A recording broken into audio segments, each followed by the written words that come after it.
Hello, I'm Kimberly Davis, and I am the Fiscal Feminist.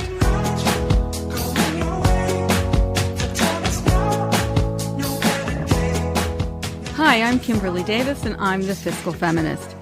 Welcome to a very special edition of my podcast, because today I am going to be interviewing my new husband, Mark Powell, and we are going to be discussing how he feels about the Fiscal Feminist and various things that I write about as my significant other. So, welcome, Mark. Thank you very much. Pleasure to be here. Thank you for coming today. As you can hear, Mark is English, so he's actually not making that up. That really is his accent. He's not trying to be funny or anything, although... It's actually the best fake English accent I can do. He might try to be funny later, so I'm already asking for apologies on that one. Anyway, thank you for coming today. And before we get started, happy birthday. It is your birthday today. And thank you very much. I appreciate that you were willing to come here today to do this on your birthday. So I just want to say a few things so that I can lay the foundation about the Fiscal Feminist in case you haven't heard or haven't followed. But basically, it is a platform that I have started, a thought leadership platform to encourage women to take control of their finances and to be knowledgeable about their finances and to have a voice in whatever financial relationships that they have with their significant others, friends, parents, etc., employers, and so on and so forth. As I mentioned, Mark and I got married on August 7th, so a little over a month ago. And we had to make some changes because of COVID, but we did, and we had a great wedding, and it was fantastic, and my daughters attended, and we all had just a great family time. So I thought it would be really interesting to bring Mark in today, and for him to, and we haven't rehearsed any of this, so some of this stuff I'll be hearing for the first time myself, but to, really get his uncut version of his thoughts on all the stuff that, I write about, and also negotiating our prenuptial agreement and so on and so forth. But before we get into all of that, Mark, tell us a little bit about yourself. You're from England. We know that. So tell us where you're from, when you came here, and what you do and all that stuff. Well, thank you, Kim. So, yes, I'm from England, and I moved to America in 1987. I was working in the advertising industry then for Saatchi & Saatchi, so they bought a company in New York, and I came here with my then fiancée, Diane, and we were sort of a husband and wife creative team. I was a creative director, she was a account director, and fell in love with New York, so we were based in New York, and then moved to LA to open an office, and we worked together. And interestingly, when I met you, you kind of reminded me a little bit of Diane because she's very independent, very successful. I admired that a lot. So you like strong women. I love strong women. Good. And that's really goes back to my upbringing. My mother's very, very strong woman. Yes, your mom is a tough cookie, a very intelligent, straight shooter. Very tough, but very caring, very loving. So that's something which I think in your childhood shapes your philosophy, and your thinking about gender equality, I suppose. My mother and father, discussed everything, and they were very. They had a great sense of humor, very smart people, and I never saw any sort of imbalance between them, growing up. Which is saying something because generationally, that's a different generation. So just to be clear, I'm not your first wife, correct? So how many wives have you had? Let's just get that out of the way. Well, now I've had 3. I'm the third. Rumor has it I'm related to Henry VIII, so... But I'm going to... Please don't take my head off. I'm going to stop at 3. Okay. Well, let's hope that the third time is the charm. It's always interesting to me because I lived in England, as you know, for almost, 13 and a half years. And I didn't know Mark in England. I met him here. But I've often thought about the differences in culture between the English and Americans vis-a-vis women and women's rights and how, men view women. Are they more liberal? Or are they, more, do they embrace the feminist idea more? I don't know exactly. I think it's a little more traditional there, but what do you think? Do you think there's a difference in the way men are in England as opposed to the United States? Yes, I do. I remember when I was in college, actually, it was probably the first experience up in London. At Central St. Martin's, we had international students, and the Americans always, both the men and the women, loud, excuse me? Fun. No, but, the Brits are kind of quiet, unless they've been down the pub. But generally speaking, Americans are except if they're at football games. Right. So they have their certain environments where they, have, I guess they have their sort of, their outlets for expressing themselves. But generally speaking, day to day, Brits are quiet. And being amongst Americans in London, I warm to their energy, and their spirit. They're very competitive. And this is interesting, but, we've never discussed this before really, but I thought the women were really strong. I was a bit intimidated by American women. They were really strong. And a lot of the activities I got involved in, say, for example, I was part of the London University kayak team. And it was we had a lot of Canadians and Americans and pretty much an even spread of women and men. The women made all the decisions. It was... As they should have. Well, we listened. So you've been trained we well. We listened and followed. But it was fun, and it gave me sort of an insight, and I suppose an early fascination about what it'd be like to grow up in America and live in America. So maybe that was where the first seeds were sown for my interest in coming here.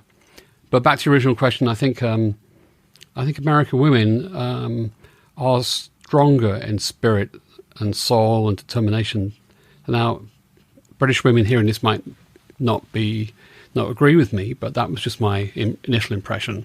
Or I think what I gathered when I lived there is that I think American women tend to be a little more direct, but that's a cultural thing across the board there.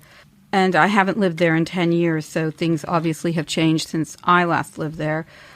But I think that I felt more strident talk of equal rights and feminism here than I did when I lived there. Although I knew many successful women there. So, it may all come down to cultural expression. So Mark and I met 6 years ago, and I moved here from England in, when did I move here? 2009. And I hadn't lived here in a long time, so I thought, oh, wow, I better go meet a bunch of British people to make me feel at home because I haven't lived in the United States in a while, and my kids grew up in England, and I don't know, I've got to go meet some British people. So I joined the British American Business Council and was a member of that for several years. I'm now the president of it because I really love this group of people. But I was asked to do a talk at a lunch, and it was about finance and so on and so forth. At the time, the Bonson Group was still at Morgan Stanley, but in any event, I went to give the talk, and Mark was in the audience. So that is how we met. And I spoke about finance and my career, and, Mark asked me a totally non sequitur question. Mark, what was the question? Well, before I get to the question... I just want to say that the first time I met you was on my fridge. That's weird, but okay. So I too moved to, I joined the BABC and they had this mentor lunch with Kimberly Davis. And with the email mailer that they sent out, there was a picture of Kim. And there was just something in her expression that in the photograph that fascinated me. So I went along to hear about her life because it said, she lived and worked in England, and there's a brief overview of her career, and I thought that would be really a fascinating thing to do at lunchtime. So we had this. Kim gave this great account of her life from Pittsburgh to present day, and at the time, and I was amazed. I was amazed how someone could do so much. Raise 3 kids, have different careers, and. At the very end, there were some serious questions from various people, and I listened to all the serious questions, and I saw Kim countering some hard questions from certain gentlemen wearing sunglasses. It wasn't me.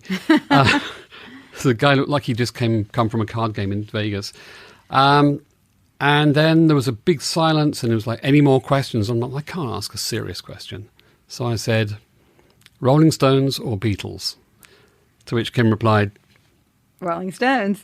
Which was good, because that was the match made in heaven at that point, because we were both on the same page about the Stones, and from there you can build any kind of relationship. So we met, we dated, and then, like a lot of people, and especially we are of a certain age, so time is of the essence, we started to live together. And so that was really, an interesting experience, right? Because I had been married before one time for over 23 years. And as Mark mentioned, I have 3 daughters with my ex-husband, who actually does live in London. That was my kind of example of a relationship, and then also the financial aspect of how we related in that relationship. And so Mark moved in, and we began to set up our house and have to start dealing with financial issues together once we decided we were going to kind of stay living together. And so that brought in a whole host of issues, as financial issues often do, and can sometimes cause a bit of tension between people because they come at it, at least at the beginning, from different perspectives. So it's been an interesting ride, and we've had a lot of discussions, and we've had a lot of ups and downs financially.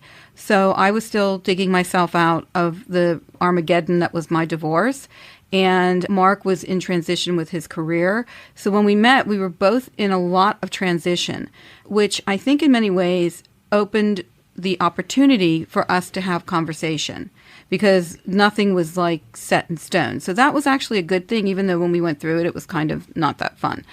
But we did have each other, and somehow we, managed to have fun in spite of the situation. So when I started this platform, as I said before, I'm very passionate about the fact that women need to know what's going on. I was a person who, as I've mentioned before, was a corporate lawyer, an investment banker, a CFO, and yet during the course of my marriage, I lost complete control over the finances and the knowledge of the finances, because I was overwhelmed with taking care of the children and, my own responsibilities and trying to do some professional things. And so I really didn't know what was going on. And then, when we finally did decide to dissolve the marriage, I wasn't aware of a lot of things that were detrimental to me, and that was my fault. So I don't think it's, we can all hide behind our responsibilities and say, I don't have time to do this, I don't have time to do this. But in the end, it will really come back and bite you, and you will be unhappy that you didn't know what was going on. And it doesn't have to be confrontational. There's nothing Machiavellian about this. This is just having knowledge. So I'm really strident about this. I've written a lot of things that are pretty straightforward about women taking control. I really feel passionately about gender equity, not only in the workplace, but in the home. And I have some pretty solid feelings about that. So I know that you have mentioned that you were married before, quite young, to Diane, and then you married Jill, and you've had another relationship after that. How did the financial aspect of those relationships impact you, or how did they form you, and how are they different than what we're doing? That's a lot of questions, so they're all good. You can pick which one. They're all good questions. Obviously, I was a lot younger when I got married the first time. And mixing that in with coming to America, there's a lot going on. But one thing that Diane and I both had when we met, we were both sort of on sort of an equal footing, so financially and with our assets. So Diane wanted to keep her finances separate to me, and I was fine with that as well. And so we were very compatible on the financial side. We never had an argument about money. And we split all of our costs 50-50, and it just worked fine. And so Diane was aware of the intricacies of the financial situation of your lives. Yeah, and she was very informed, and she had was more responsible financially than me, and I was more of an adventurer adventurous soul back then. I think I still am, but You are, darling. You're very adventurous. but money wasn't necessarily part of the adventure or the purpose or the goal. It was always by default I would get paid well for doing great creative work. So, but it wasn't a point of contention in your relationship. Never a point of contention. So then let's move on to Jillian, because I think that was a different kind of relationship. Completely different. So she was more, you were the breadwinner for the most part? Yes. And was she aware of the finances or not aware? Well, it's a strange dichotomy. She was aware of accounting and being organized. So when we got married, she actually did all of the bookkeeping. She paid the bills. She paid the bills. She kept the ledger. Right. And we had a joint bank. We had a joint bank account. So you commingled all your funds. Commingled everything, so she was very organized, and I was happy. In terms of a partnership, I knew she was better at that than me, and was more interested in it. It was something she did with a passion. And I just got on with, my career at the time, working for B&W and doing the best creative work I could do. And I got paid well. And Jill looked after the finances. She looked after the money. So were you aware of what was going on? I was not. So did you know what the credit card bills were and what what the finances of the monthly expenses were and things I'm embarrassed to say, but honestly, hand on heart, I didn't, because when you see that someone has an ability, you trust them. So I don't think what you're saying is unusual. I think a lot of women take control of the bills, and they pay the bills. They handle all the household things, and or a partner. For it doesn't have to be a man-woman thing, but in a partnership, often one person will do that, and the other person kind of just, not that they kick back, but they just think, okay, it's being handled, and I don't really need to get into the nitty-gritty. So just FYI, everybody, I address my commentary to women, but this is for everybody, because it goes as much for men as it goes for women, because if you don't really know in one part of your financial relationship what the heck is going on, then either way, it's not going to be good. So Jillian's handling all this stuff. So how did that end? I mean, what happened that you weren't aware of that you should have been aware of, and what did you think about that? Well, one thing I realized is that ignorance is not bliss. Amen. So, I once it became apparent that we, for some reason, we had no money in our bank account. When I occasionally did check things. Then I was concerned, and Jillian had great taste in lots of things and liked to buy clothes and shoes, and we were essentially living beyond the means of my salary, what it could provide. So we were paid all our bills on time, and she did that. But did you guys ever discuss it, or you never brought it up? It just kind of was floating around in the background. Again, my bad. I just didn't go there. I was. Well, really, I think in many relationships, people do not discuss this.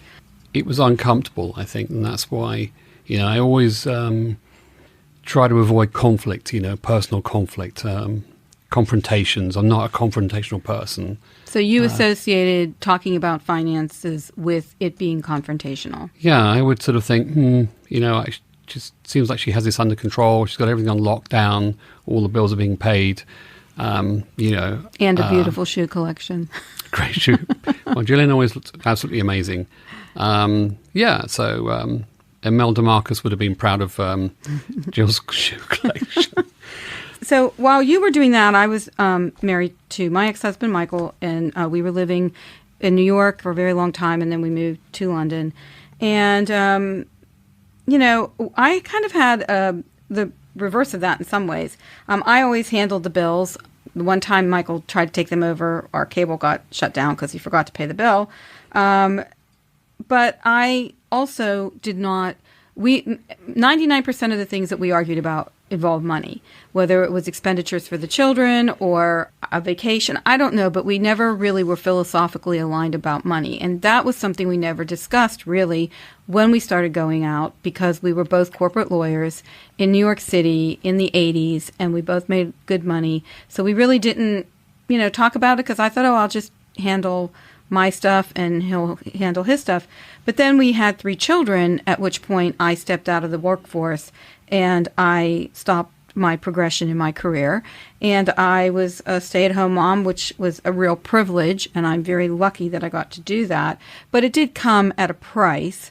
But I think back to how I didn't want to discuss finances with him, because it not only appeared to be confrontational to me, but it actually was, because it caused a lot of aggravation in our home.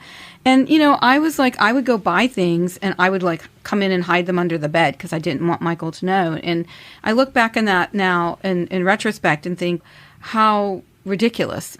If he and I actually had sat down and we had created a budget and we had discussed this openly, instead of kind of skirting around the issue all the time, we probably would have gotten along a lot better. I'm not saying we'd still be together, but I think we would have had less arguing.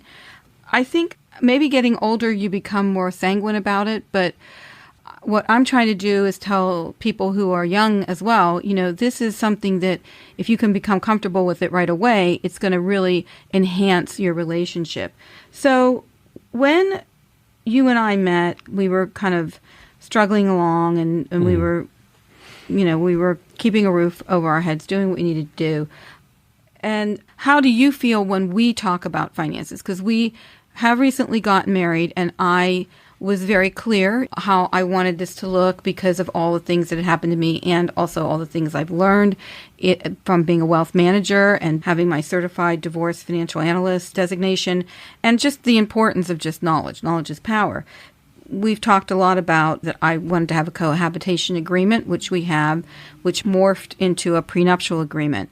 And in that agreement, we had to discuss some uncomfortable things, because it's basically talking about what happens if we no longer have a relationship. So that's already kind of you don't really want to talk about that. But you kind of have to, because if you don't, when you are finally falling apart, if you haven't decided things when you were in love with each other and happy, then you're really going to have a hard time of it. At least that's the theory. So I say this and people probably read it and say, yeah. But in reality, this is not an easy thing to do, Fiscal Feminist. So, it sounds good on paper, but in reality, nobody really wants to do that. I don't think you've had a prenup in any of or cohabitation agreement in any of your other relationships. No. And I know that you did live with somebody for a very long time who wasn't your third wife, but someone long-term relationship. Long-term relationship. So how did you feel when I said that this was like non-negotiable? If I didn't have it, I wasn't going to get married or live together or do any of that stuff. How did you feel about that when I said it? Honestly, when I first said it, what were your thoughts? Well, I think it wasn't a surprise because of what we've been talking about all along, and also knowing a couple of things. One, what you've gone through, how your divorce, if you like, and the aftermath, how that shaped your thinking and gave you a new awareness. So, we've had many conversations over the years. So when it came to, right, we're going to do this, we're going to get married, it's going to be legal. And it was, I suppose there was that unromantic element. Now we have to sign some legal documents. And we talked about it, there was a day or two where I felt, does this mean she doesn't really trust me? Because right now my head is in this sort of euphoric, we're getting married, and Mark, just FYI, everyone, Mark is way more of a romantic person than I am. He's fantastic that way, and I'm just an old curmudgeon. So I love the there was a. No, you're not. There was this great album by Stanley Clarke, the bassist. It's called Romantic Warrior, and I remember thinking, I'm not narcissistic, but we all have a little bit of it. But I thought I kind of want to be that person, a romantic warrior. I want to be romantic but tough. If that makes any sense. Right, no, it does. So when the we were in a time crunch too, because we had to sign this document, we had to get it reviewed. Yeah, I mean, you really have to prepare and have it done in advance of the wedding. There's certain timelines. So if you are going to have a prenup or even, I mean, what we have is a cohabitation agreement that has morphed into a prenup. You really need to have a little bit of time in between doing it in the actual ceremony, the legal ceremony. So you will have to get a lawyer, and both of you will need to have your own lawyer. So there is an expense involved in it. But that being said, it's worthwhile, I think. And some of them aren't going to be, unless you have, significant assets, they shouldn't be overly complex, but clear enough to be a roadmap. But we did have one day where I could tell, Mark was not in a good mood, and he was kind of not being particularly friendly, not unfriendly, but he was a little standoffish, and I said, Well, distant, I think. Yeah, distant would be the word. And I was like, so... I locked myself in a room. No, you just were barely talking to me. And I was just like, what's going on, And, one of the first lawyer he had spoken with was much more confrontational, and he felt the way the prenup was written was really not good, and so towards Mark. And so we had to have a kind of a discussion about what my thoughts were, what his thoughts were, and then we had to go back to, he got another lawyer who was actually more reasonable in price. But then we went back to kind of, I guess we would say, the negotiating table, and kind of changed a few things around because, we both have our own individual careers and we both do other things within our careers, but maybe Mark goes on to invent a product that becomes, super well-known and successful. I don't know if I should be sharing in that down the line, and we can always change this. So all those things needed to be considered. But I do think we had to discuss the awkwardness a little bit. And I think that's important to talk about. It will be awkward for anyone, any couple, discussing that, but it has to be done. It's important, provides clarity. It's, it's sort of it's like when you're negotiating, it sounds crazy, but you're negotiating a contract for a job, and there's you need to understand what happens at the other end, if they decide to let you go, negotiate a severance contract. Exactly. It's very important. So it's just trying to separate love and money, I suppose, or love, money, assets, but love and money, those two things, and focus on the what if. It's like same with your car insurance. It's great to say I'm a great driver. Let's just drive. We don't need insurance. But what if something unexpected happens? And people do fall out of love, as I've found multiple times. No, just kidding. Well, no, I'm not. I'm not proud of that at all. That's nothing. We all had at our age. If we haven't had multiple relationships, then there's something wrong with us, in my opinion. It certainly gives you perspective. So, would you prefer to be with someone who just doesn't want to know about this and you have complete control of it? Or do you think that a partnership, and I'm not trying to, make you say yes, but a partnership with somebody where both people are knowledgeable and you can sit down at the table, even if it's a little uncomfortable, and have a conversation about it and come out with clarity? I mean, which one gives you more peace of mind? I think having a prenup is essential. It does, because it sets everything out up front. And each party knows where they stand, and I think it's the right thing to do. It's a modern thing to do. Did it make you love me any less, darling? No. Did it make you love me any more? Well, yes, maybe. Of course, it's the right answer, Mark. Anyway, so let me ask you a question. If you had any tips to give couples who are thinking about getting married, who are together, going to live together forever, whatever, what tips do you have for conversations about finances that make it more palatable? How is a good way to do this so that it is not only informative, but it could maybe be fun and not so egregious that everybody dreads talking about it? Good question. I think it depends on the age you are as well. We're lucky that we're older and wiser, and we have a lot of experience, of marriages and relationships and finances and joint finances, good times and bad times. Consequences of right. And the consequences of hoping for the best and not having a plan in place for the worst. And I think that's I learned from that. So I think if you're a young couple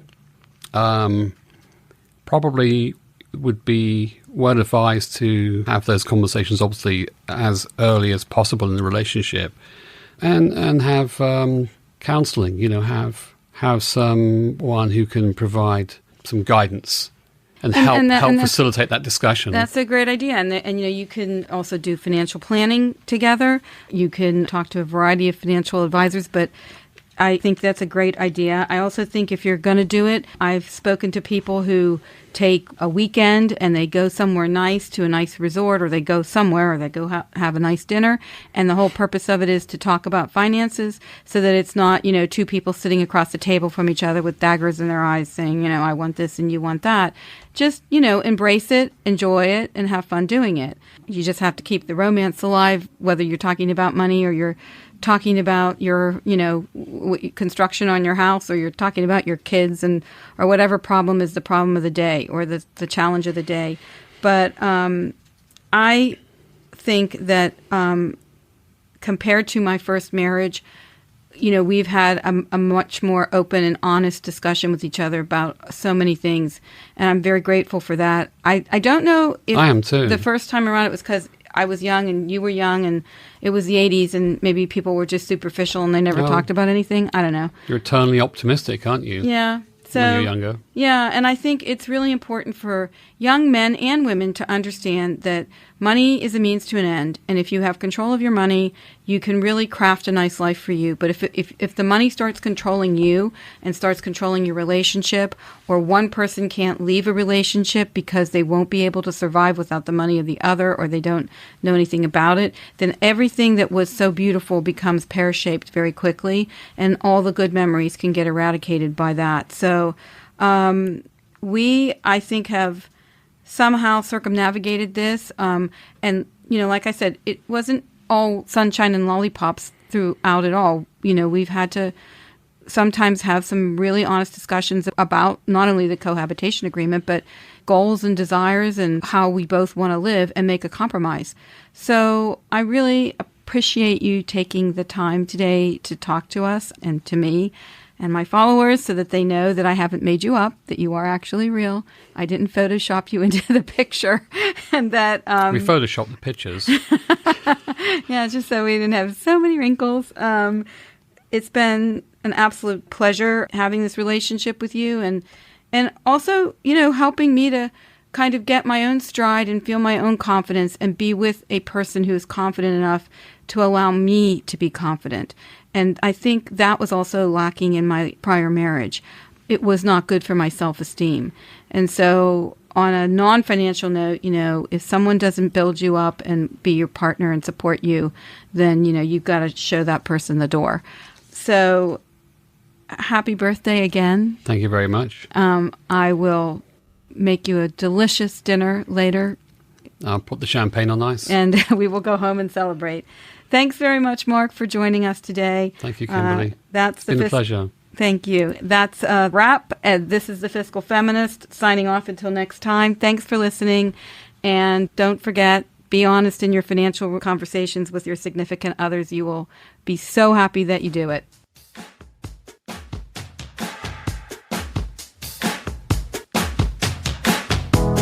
The Bonson Group is registered with Hightower Securities, LLC, member FINRA and SIPC, and with Hightower Advisors, LLC, a registered investment advisor with the SEC. Securities are offered through Hightower Securities, LLC. Advisory services are offered through Hightower Advisors, LLC. This is not an offer to buy or sell securities. No investment process is free of risk, and there is no guarantee that the investment process or the investment opportunities referenced herein will be profitable. Past performance is not indicative of current or future performance and is not a guarantee. The investment opportunities referenced herein may not be suitable for all investors. All data and information referenced herein are from sources believed to be reliable. Any opinions, news, research, analysis, prices, or other information contained in this research is provided as general market commentary. It does not constitute investment advice. The team and Hightower shall not in any way be liable for claims and make no expressed or implied representations or warranties as to the accuracy or completeness of the data and other information, or for statements or errors contained in or omissions from the obtained data and information referenced herein. The data and information are provided as of the date referenced.